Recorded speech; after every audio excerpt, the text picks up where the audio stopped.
నమస్కారం. తీర్థయాత్ర కార్యక్రమానికి స్వాగతం. భగవంతుడు ఒక్కడే, అతడే సాకారుడు, అతడే నారాయణుడు, నిర్మల జ్ఞానానంద స్వరూపుడు, దేవదేవుడొక్కడే స్వతంత్రుడు. జీవాత్మ పరమాత్మ సన్నిధి చేరడమే మోక్షం. మోక్షానికి సాధనం అచంచలమైన విష్ణుభక్తి. భక్తితో పాటు ప్రపత్తి అనగా మనసా వాచ కర్మణ భగవంతుని శరణాగతి పొందడం ఉత్తమోత్తమైన కార్యం. శ్రీ వైష్ణవ సాంప్రదాయం ప్రకారం భగవంతుడు ఒక్కడే, అతడే శంకరుడు, అతడే నారాయణుడు, ఆ నిర్మల జ్ఞానానంద స్వరూపుడు. పరమాత్మ స్వరూపుడైన శ్రీ అష్టభుజ లక్ష్మీనారాయణ స్వామి పాలకొల్లులో వేంచేసి ఉన్నారు. ఆ అపూర్వ ఆలయ దర్శనాన్ని ఇవాల్టి తీర్థయాత్రలో వీక్షిద్దాం.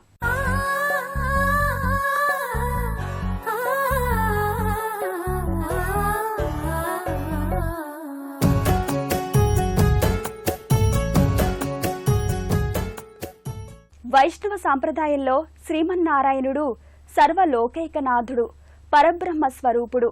శ్రీ మహావిష్ణువే పరమాత్ముడు, విశ్వరూపుడు. శేషశయనుడైన శ్రీ అష్టభుజ లక్ష్మీనారాయణ స్వామిని కొలిచేందుకు దేశ విదేశాల నుంచి భక్తులు అశేష సంఖ్యలో పాలకొల్లుకు విచ్చేసి తమ అనిర్వచనీయమైన భక్తిని చాటుకుంటున్నారు.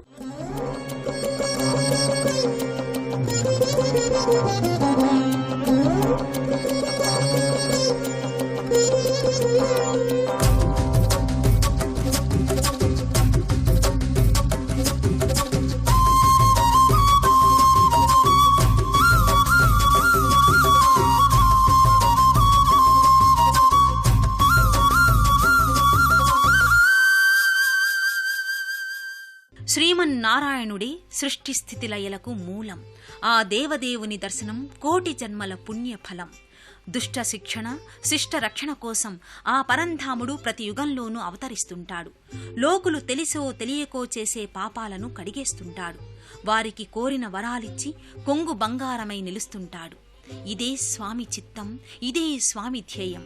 ఇలా పచ్చని ప్రకృతి సోయగాలకు నెలవైన పాలకొల్లులో శ్రీ అష్టభుజ లక్ష్మీనారాయణ స్వామి వేంచేసి భక్తుల మొర ఆలకిస్తూ ఉన్నాడు. అచ్యుతం కేశవం సత్యవామాధవం మాధవం శ్రీధరం రాధికా రాధికం ఇందిరా మందిరం చేతసా సుందరం దేవకీ నందనం నందజం సందదే.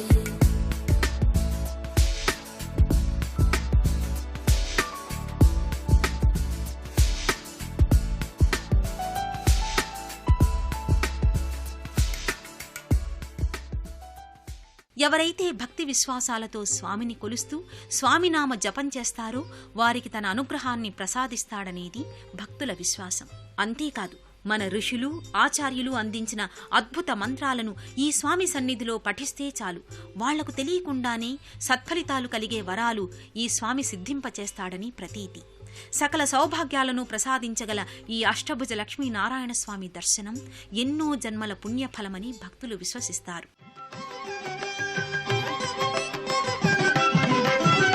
రంగగు వాసుదేవ మంత్రము ధ్రువుడు జపించే, అంగవించే కృష్ణ మంత్రము అర్జునుడు.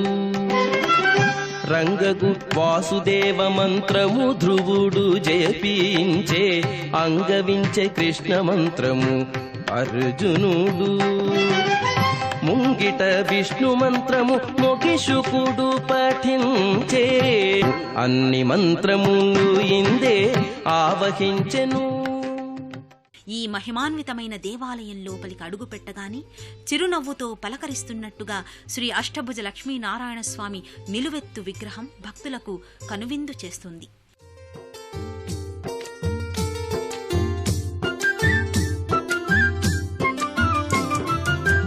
మూడు నామాలతో ముద్దులొలిచేవాడు, ముడుపులిచ్చిన చాలు మురిసిపోయేవాడు. మూడు నామాలతో ముద్దులొలిచేవాడు, ముడుపులిచ్చిన చాలు మురిసిపోయేవాడు. నిలుచున్న దేవుడై ఉన్నాడు, నిలుచున్న దేవుడై ఉన్నాడు. ఏడేడు లోకాలు ఏలేటివాడు మన తోడు.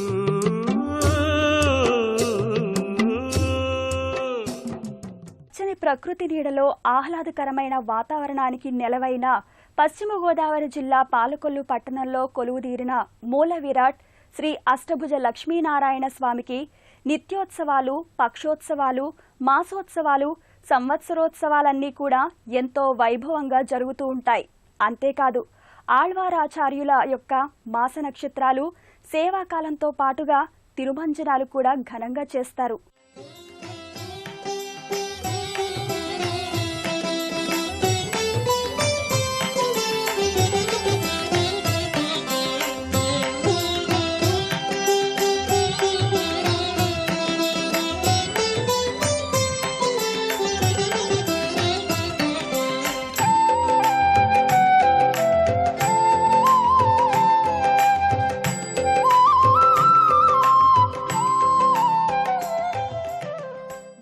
ఈ ఆలయంలో స్వామి సన్నిధిలో అర్చకులు ప్రతినిత్యం ఏదో ఒక శుభ కైంకర్యం చేస్తూనే ఉంటారు.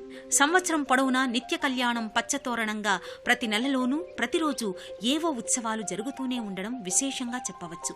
వీటితో పాటు ధనుర్మాస ఉత్సవాలు, దేవీ నవరాత్రుల ఉత్సవాలు, వైశాఖ మాసంలో వారం రోజుల పాటు బ్రహ్మోత్సవాలు, భాద్రపద మాసంలో 5 రోజుల పాటు పవిత్రోత్సవాలు, అలాగే శ్రావణ మాసం 4 శుక్రవారాలు కూడా అమ్మవారికి విశేష అర్చనలు, కార్తీక మాసంలో కార్తీక శుద్ధ ఏకాదశి రోజున లక్ష తులసి పూజ, ధనుర్మాసంలో వైకుంఠ ఏకాదశి రోజున విశేష కైంకర్యాలు, కార్యక్రమాలు ఎంతో వైభవంగా జరుగుతాయి.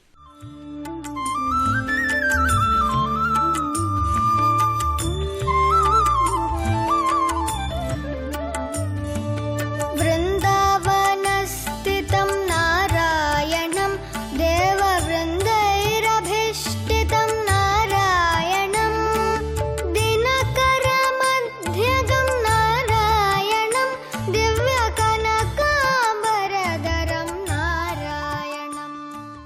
మానవులంతా కుల, లింగ విచక్షణ లేకుండా శ్రీ అష్టభుజ లక్ష్మీనారాయణ స్వామిని పూజిస్తే వారి జీవితం ధన్యమవుతుంది.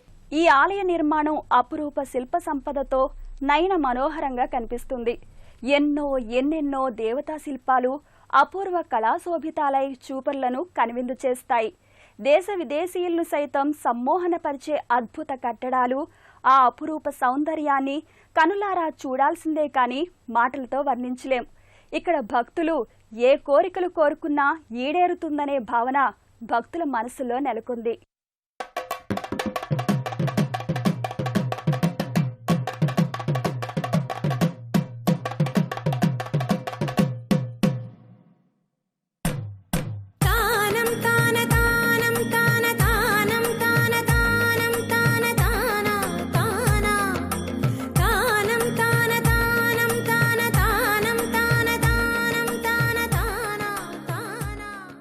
ఈ ఆలయంలో గోడలపై ఎక్కడ చూసినా ఎంతో అందంగా అద్భుత శిల్పకళా సౌందర్యంతో తీర్చిదిద్దిన జీవకళ ఉట్టిపడే అష్టలక్ష్ములు, సూర్య భగవానుడు, శ్రీ లక్ష్మీనారాయణ స్వామి, మేల్కోట తిరునారాయణ స్వామి, క్షీరసాగర మథన దృశ్యం, గజేంద్ర మోక్షఘట్టం, సుదర్శన స్వామి కనిపిస్తారు.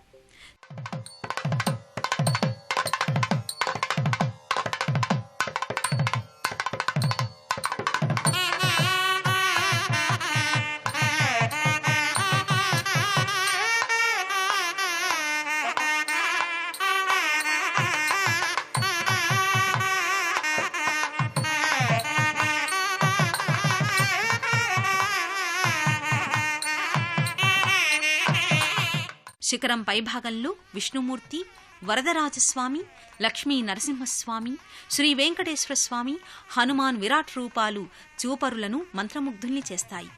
ఈ మనోహర శిల్పకళా సౌందర్యాన్ని వీక్షించేందుకు భక్తులు, పర్యాటకులు సుదూర ప్రాంతాల నుంచి విచ్చేస్తూ మధురానుభూతిని పొందుతున్నారు. ఇలాంటి మహామహిమాన్వితమైన క్షేత్ర మహాత్మ్యం గురించి ఎంత చెప్పినా తక్కువే. సకల సౌభాగ్యాలను ప్రసాదించే శ్రీ అష్టభుజ లక్ష్మీనారాయణ స్వామి ముందు నిలబడి మనస్ఫూర్తిగా ధ్యానిస్తే మనసు సేద తీరుతుందని, ఎంతో ప్రశాంతత లభిస్తుందనేది భక్తుల విశ్వాసం. అందుకే ఈ ఆలయం ఎంతో ప్రాధాన్యత కలిగిన దర్శనీయ క్షేత్రంగా విరాజిల్లుతోంది.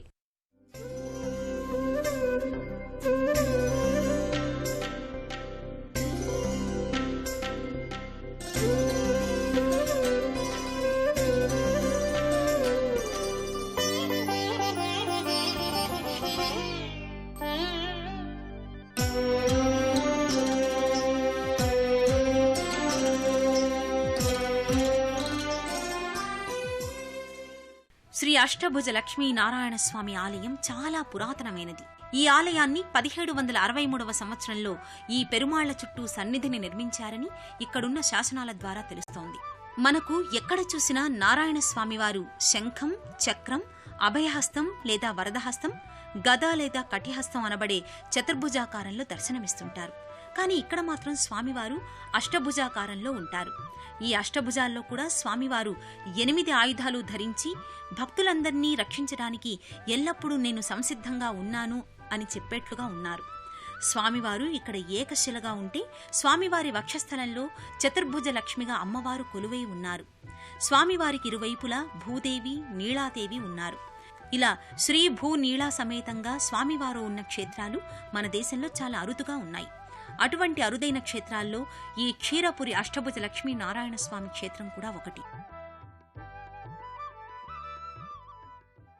ಕುಲುಕ ಕನ್ನಡವರೋ ಕೊಮ್ಮಲಾಲ ಕುಲುಕ ಕನ್ನಡವರೋ ಕೊಮ್ಮಲಾಲ ಜಲ ಜಲ ರಾಲೇನಿ ಜಾಜುಲು ಮಾಯಮ್ಮಗೂ ಕುಲುಕ ಕನ್ನಡವರೋ ಕೊಮ್ಮಲಾಲ ಜಲ ಜಲ ರಾಲೇನಿ ಜಾಜುಲು ಮಾಯಮ್ಮಗೂ ಕುಲುಕ ಕನ್ನಡವರೋ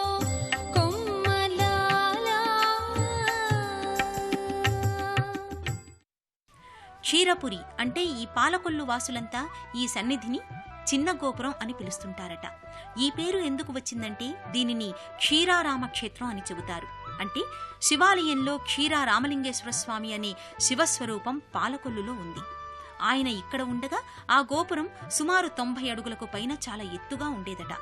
అటువంటి గోపురాన్ని పెద్ద గోపురంగా పిలిచే ప్రజలందరూ కూడా దానికంటే కొంచెం చిన్నగా అంటే సుమారు 70 అడుగుల ఎత్తు ఉండే ఈ రాజగోపురాన్ని చూసి దీన్ని చిన్న గోపురం అని పిలవడం ప్రారంభించారట. అప్పట్నుంచి ఈ ఆలయానికి చిన్న గుడి అనే పేరు స్థిరపడింది. అటువంటి ఈ సన్నిధిలో స్వామివారు అష్టభుజాలతో కొలువై ఉన్నారు. ఈ క్షేత్రానికి సంబంధించిన ఒక పురాణ గాథ కూడా ఉంది. వ్యాస భగవానుడు శ్రీమద్భాగవతంలో ఈ స్వామి అష్టభుజాలతో ఎందుకు వేంచేసి ఉన్నారో వివరించారు. కృష్ణావతార కాలంలో స్వామివారు రాజ్యం చేస్తుండగా ద్వారకా నగరంలో ఆయన మనవడైన అనిరుద్ధుడు అపహరించబడినాడట. ఆయన్ని బాణాసురుడు అనే రాక్షసుడు చెరసాలలో పెట్టి బంధించాడట. అప్పుడు ఆ స్వామివారు అష్టభుజాలు ధరించి ఆ బాణాసురునితో యుద్ధం చేశాడట. అచ్యుతాయని ఆడరే పురుషోత్తమాయని పొగడరే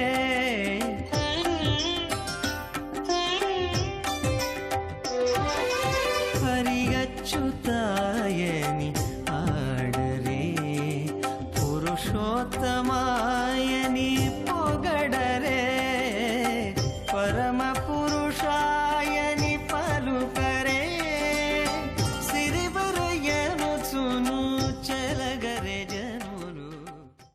బాణాసురుడికి అండగా శివుడు వచ్చాడట. బాణాసురుడు శివభక్తుడు. అందుకే శివుడు బాణాసురుడికి అండగా నిలబడి స్వామివారితో యుద్ధం చేయడానికి వచ్చాడట. అప్పుడు స్వామివారు అష్టభుజాలు ధరించి శివుణ్ణి కూడా యుద్ధంలో ఓడించి తన ప్రతాపాన్నంతా చూపించి బాణాసురుడి భుజాలను ఖండించాడట. బాణాసురుడికి 1000 భుజాలున్నాయని భాగవతంలో చెప్పబడి ఉంది. అటువంటి బాణాసురుడి 998 భుజాలను స్వామివారు ఖండించారట. అయితే 2 భుజాలను మాత్రం అలాగే వదిలేశారట. అప్పుడు బాణాసురుడి అహంకారం అణిగి స్వామివారిని కటాక్షించమని వేడుకున్నాడట. తద్వారా స్వామివారు అష్టభుజ స్వరూపాన్ని ధరించి ఆ కృష్ణావతారంలో ఆ గాథకు గుర్తుగా ఇక్కడ వేంచేసి ఉన్నారని చెబుతారు.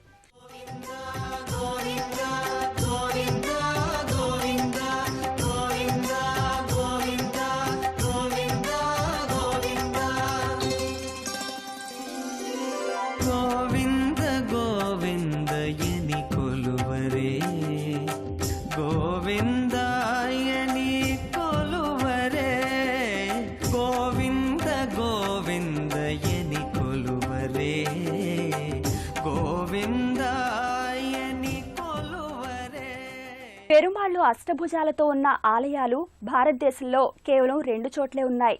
ఒకటి కాంచీపురంలో ఉన్న గజేంద్ర వరదుడు, రెండవది పాలకొల్లులో ఉన్న శ్రీ అష్టభుజ లక్ష్మీనారాయణ స్వామి. ఈ స్వామివారు నృసింహ భగవానుడు.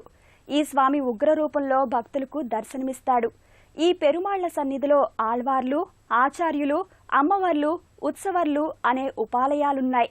అలాగే చతుర్భుజ లక్ష్మీ తాయార్లు అనబడే అమ్మవారు స్వామివారికి దక్షిణం వైపు ఉండగా భక్తులు ఈ ఆళ్వార్లను అమ్మవారిని దర్శిస్తూ తరిస్తున్నారు. ఈ ఉపాలయాల దర్శన భాగ్యం ఎన్నో జన్మల పుణ్యఫలమని భక్తుల నమ్మకం.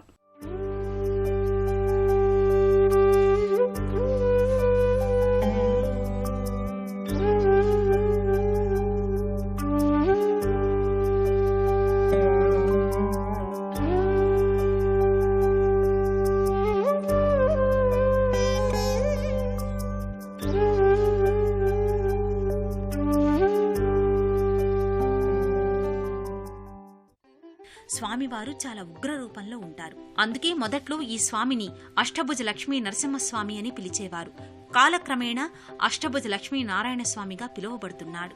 అష్టభుజ లక్ష్మీ నారాయణ స్వామి వారు పశ్చిమ దిక్కున వేంచేసి ఉన్నారు. ఈ క్షేత్రంలో నానుడి ఏమిటంటే నృసింహస్వామి వారు ఎప్పుడు కూడా పశ్చిమ దిక్కునే ఉంటారట. మిగిలిన స్వాములు మిగిలిన రూపాల్లో తూర్పు వైపున వేంచేసి ఉంటే నృసింహస్వామి వారు మాత్రం పశ్చిమ వైపున ఉంటారని పురాణాలు చెబుతున్నాయి. అలాగే స్వామివారు పశ్చిమ వైపున ఉండి తూర్పు వైపు చూస్తున్నట్టుగా ఉంటారు. ఇక్కడ పెరుమాళ్లు స్వయంభూగా వెలిశారనే నానుడి ఉంది. ఇక్కడ పెరుమాళ్లు స్వయంభూగా వెలిస్తే భక్తులంతా కలిసి తమ తమ నిధులతో ఈ ఆలయాన్ని నిర్మించారు. అప్పటి నుంచి కూడా పెరుమాళ్లతో పాటు అమ్మవారు చతుర్భుజ లక్ష్మిగా వేంచేసి ఉన్నారు. వారితో పాటుగా శ్రీవైష్ణవ సంప్రదాయంలో ఆచార్యులుగా 12 మంది ఆళ్వార్లు ఉంటారు. చతుర్భుజ లక్ష్మీ తాయారు స్వామివారికి దక్షిణం వైపుగా వేంచేసి ఉంటే ఆళ్వార్లందరూ కూడా స్వామివారికి ఉత్తరం వైపుగా వేంచేసి ఉన్నారు.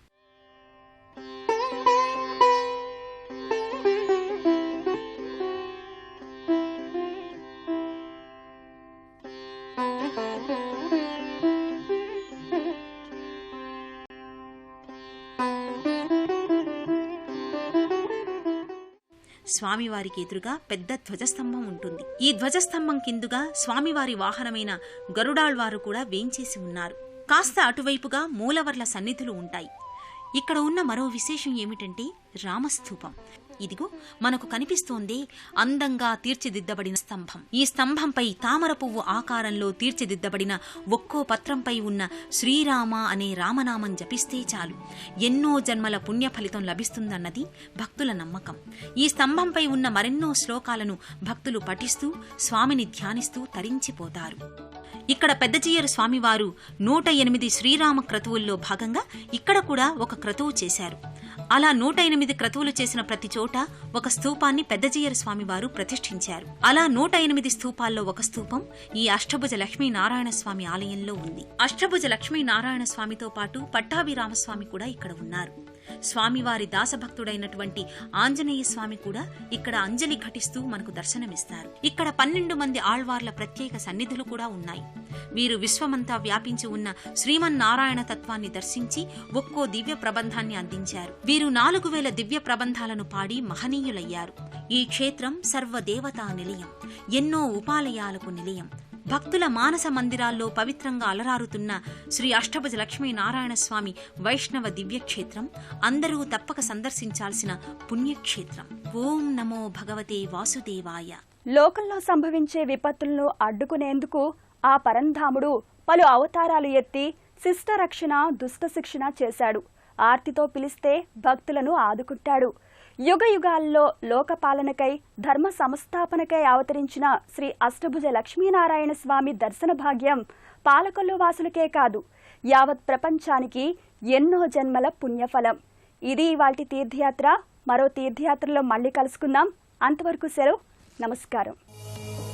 పుణ్యక్షేత్రాల దర్శనం, అపురూప ఆలయాల సందర్శనం, తీర్థయాత్ర కార్యక్రమాన్ని ఇప్పుడు యూట్యూబ్ ఆన్లైన్లో www.youtube.com/ETV News లింక్ ద్వారా కూడా వీక్షించండి.